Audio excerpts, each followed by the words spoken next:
शायद समझ नहीं पाए वो लोग, उनको डेटा इंटरप्रिटेशन की दिक्कतें रही होंगी। उन लोगों को भी मैं धन्यवाद देता हूँ। कम से कम आगे भी जो आएँगे वरीय पुलिस अधीक्षक, उनसे जो भी आएँगे वरीय पुलिस अधीक्षक, उनका भी सहयोग आप लोग करेंगे। ट्रांसफ़र पोस्टिंग्स बहुत सारी चीज़ों को लेकर होती हैं। मैंने कहा जो भी डिसीज़न लेना होता है, जो लोग हैं उनको लेना होता है। ये हमारे और आपके हाथ की चीज़ नहीं है। चाहिएगा तो मलाल आपको जीवन में बहुत चीज़ों का हो सकता है, नहीं चाहिएगा तो नहीं हो सकता। हथियारों की तस्करी और गोली की तस्करी वहाँ पे हम लोग को सूचना प्राप्त है। उस पे पुलिस काम कर रही है, जल्द से जल्द उसमें भी कुछ उपलब्धि हासिल होने की संभावना है। नमस्कार, आप देख रहे हैं देशवा न्यूज। आपके साथ मैं हूं राजनंदिनी।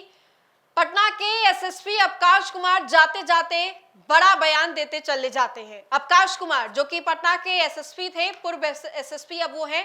अब ऐसे में आपको बताएं तो सूबे के मुख्यमंत्री नीतीश कुमार ने कल देर शाम एक बड़ा फैसला लिया। कई आईपीएस आईएएस अधिकारियों का तबादला जो है वो बड़े पैमाने पर कराया गया। सूबे के मुख्यमंत्री नीतीश कुमार के द्वारा ये फैसला जो है वो लिया गया। अब इस फैसले के बाद ये देखा जा रहा है कि कौन से अधिकारी कहां भेजे जाएं। लॉ एंड ऑर्डर के दृष्टिकोण से सारे अधिकारियों का जो तबादला है वो किया गया है, बड़े पैमाने पर यह तबादला किया गया। लेकिन पटना एसएसपी अवकाश कुमार जाते जाते बड़ा बयान देते जाते। अवकाश कुमार ने जून महीने का जिक्र किया है, कहा है कि बिहार में हो रहे आपराधिक घटनाएं जो है वो किशोर इशारा कर रही है। क्या कुछ कह रहे हैं अवकाश कुमार जाते जाते, आप खुद ही सुनिए। पटना जिला में वरीय पुलिस अधीक्षक के रूप में 5 महीने का कार्यकाल हमारा करीब-करीब रहा। और इसके लिए सबसे पहले तो मैं अपने राज्य की सरकार माननीय मुख्यमंत्री जी को धन्यवाद देता हूँ कि उन्होंने मुझे ये मौका दिया काम करने का यहाँ पर। हमारे वरीय पदाधिकारी उनको भी धन्यवाद देता हूँ मैं।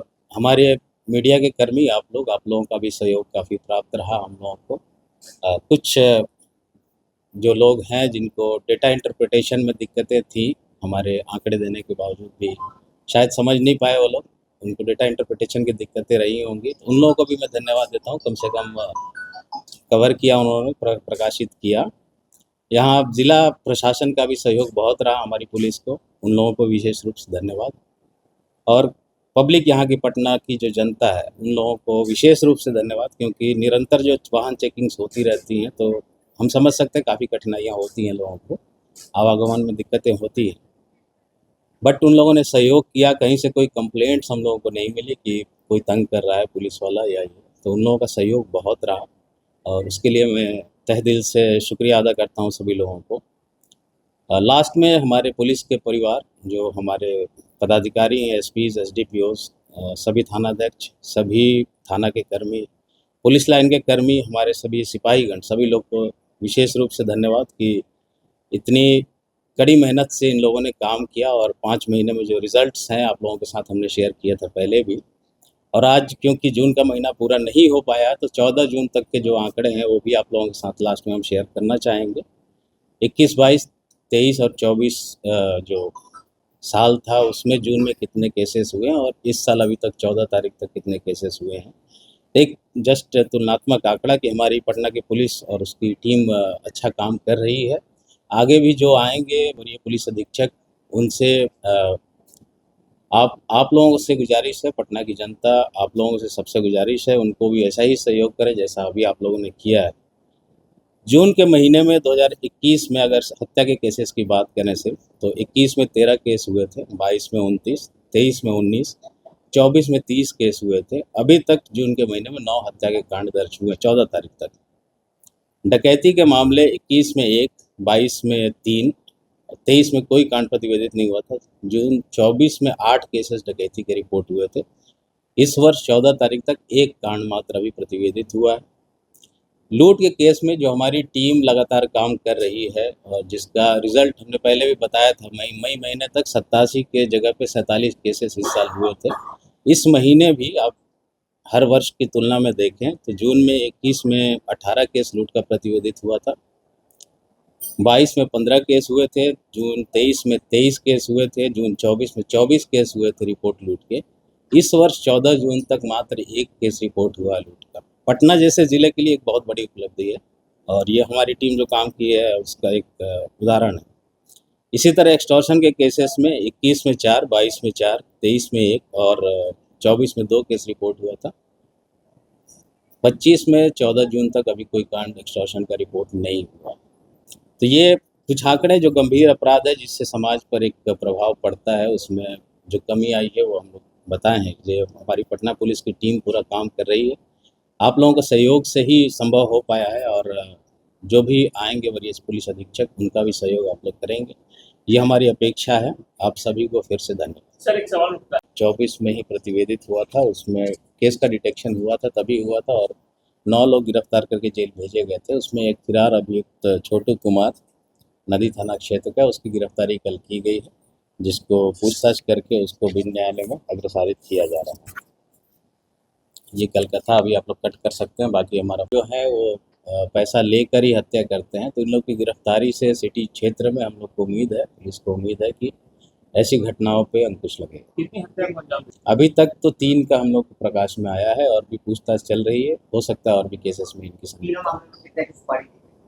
वो डिटेल हम लोग के इन्वेस्टिगेशन में आया है, वो हम लोग जारी मेन एक्यूज है, हम उसमें एज नहीं दिखा। 20-25 के आसपास सभी के एज लगभग वैसे ही हैं, नहीं सभी मेजर हैं, और वही 25 के आसपास सबकी एज। नहीं, आप ट्रांसफ़र को इससे लेकर मत देखिए। ट्रांसफ़र पोस्टिंग्स बहुत सारी चीज़ों को लेकर होती हैं, और ये जो मंत्री होते हैं, माननीय मंत्री, जो इस केस में हमारे माननीय मुख्यमंत्री हैं, उनका विशेषाधिकार।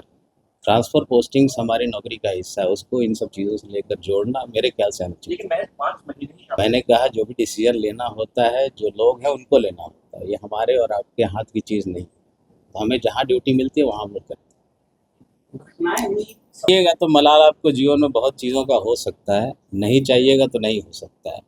हमने कहा हम शुक्रगुजार हैं कि पटना जो राज्य की राजधानी है, उसकी सेवा करने का मौका हमको मिला। 5 महीने ही सही है, बट मौका मिला, इसके लिए हम शुक्रगुजार हैं। फिर 5 महीने चैलेंजिंग केस, एक तो बर्गलरीज जो हुई थी बीच में लगातार हो रही थी, वो हमारे लिए ज़्यादा चैलेंजिंग था, क्योंकि लूट की डकैती की जो घटनाएं घटित होती हैं उसमें अमूमन जल्दी गिरफ्तारियां हो जाती हैं, डिटेक्शन सभी जगहों पे हो जाता है, बट गृहवेदन एक बहुत बड़ा चैलेंज होता है हम लोगों के लिए। बट गृहवेदन के केसेस के डिटेक्शन में भी यहाँ की टीम ने जो काम किया लग के, वो बहुत ही सराहनीय था। कई लोगों की गिरफ्तारियां हुई हैं, तो गृहवेदन ही एक ऐसा केस है।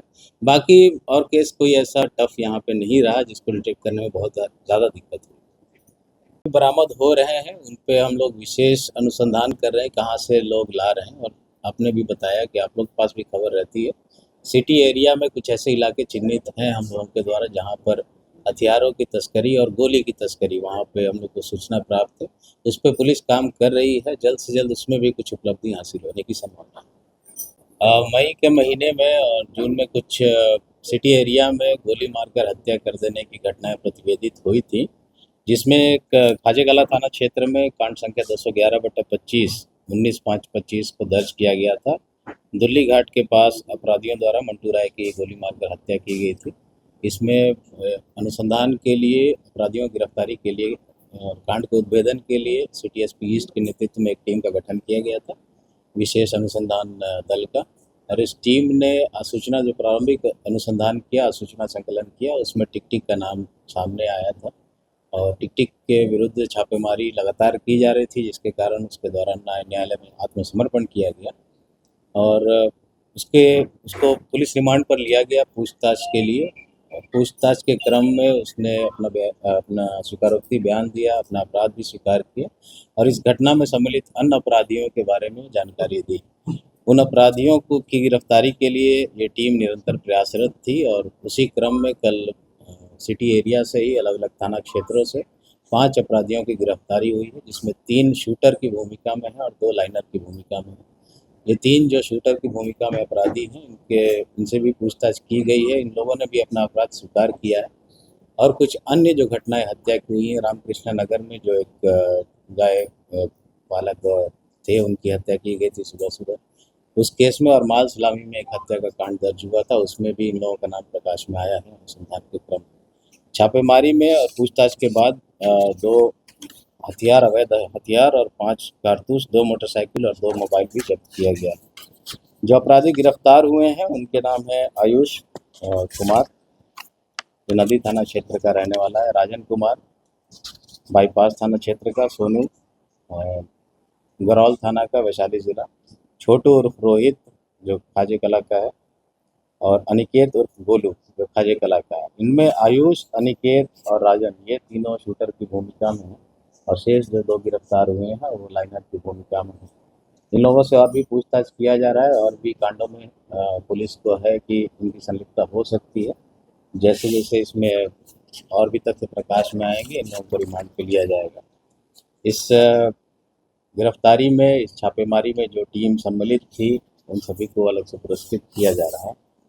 एक और डकैती का तो आपने सुना पटना एसएसपी अवकाश कुमार ने क्या कुछ कहा है। इसके अलावा आपको बताएं तो बड़ी जिम्मेदारी कार्तिकेय के कंधे पर दी गई है।